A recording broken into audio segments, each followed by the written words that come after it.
আমরা এখন যে কাবাটাকে দেখি এটা হচ্ছে স্কয়ার আকৃতির। স্কয়ার মানে কি? বর্গাকৃতি, তাই তো? তো সাইয়েদনা ইব্রাহিম আলাইহিস সালাম যে কাবা নির্মাণ করেছিলেন এটা কিন্তু এরকম কিউব ছিল না, ওইটা ছিল রেক্ট্যাঙ্গেল। রেক্ট্যাঙ্গেল ছিল, মানে আয়তাকৃতির ছিল, এরকম লম্বা। মক্কা বিজয় হয়েছে কত হিজরিতে?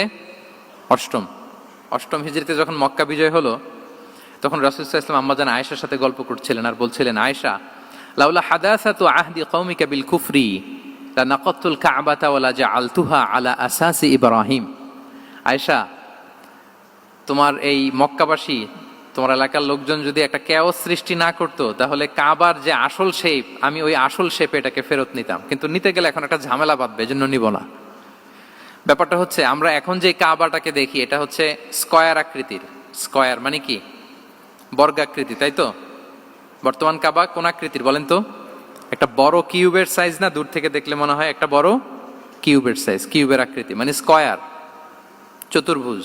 কিন্তু সাইয়েদনা ইব্রাহিম আলাইহিস সালাম যে কাবা নির্মাণ করেছিলেন এটা কিন্তু এরকম কিউব ছিল না, ওইটা ছিল রেক্ট্যাঙ্গেল। রেক্ট্যাঙ্গেল ছিল, মানে আয়তাকৃতির ছিল, এরকম লম্বা।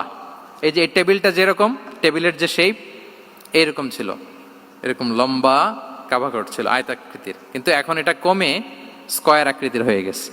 এর কারণটা কি? কাবা একবার ওখানে অগ্নিকাণ্ড ঘটার কারণে ধ্বংস হয়েছিল, ফলে কাবাকে আবার রিনোভেশন করা লেগেছিল, পুনর্নির্মাণ।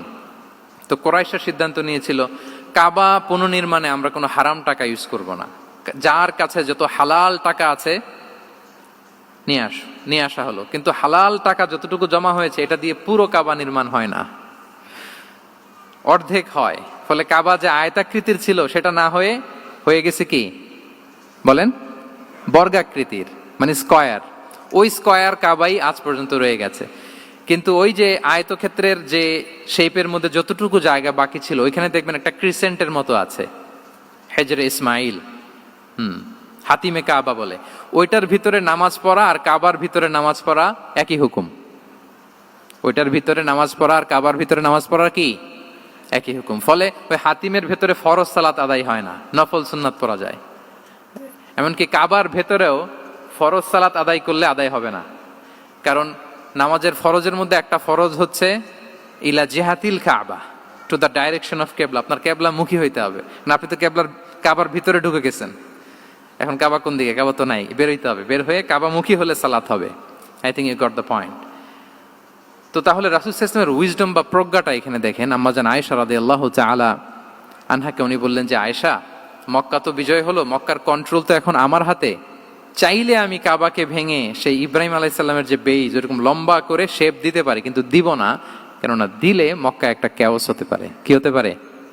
কারণ তারা একেবারে ভেরি রিসেন্ট মুসলমান হয়েছে, তারা না বুঝেই বলবে যে সেই আদি কাবা, মুহাম্মদ এই কাবার অপমান করেছে, কাবাকে ভুলুণ্ঠিত করেছে, সম্মানকে নষ্ট করেছে, এরকম একটা কোশ্চেন রাইজ করতে পারে। এই জন্য আমি করলাম না। সুবহানাল্লাহ। This is called wisdom. এটাকে কি বলে? প্রজ্ঞা। এটাকে প্রজ্ঞা বলে।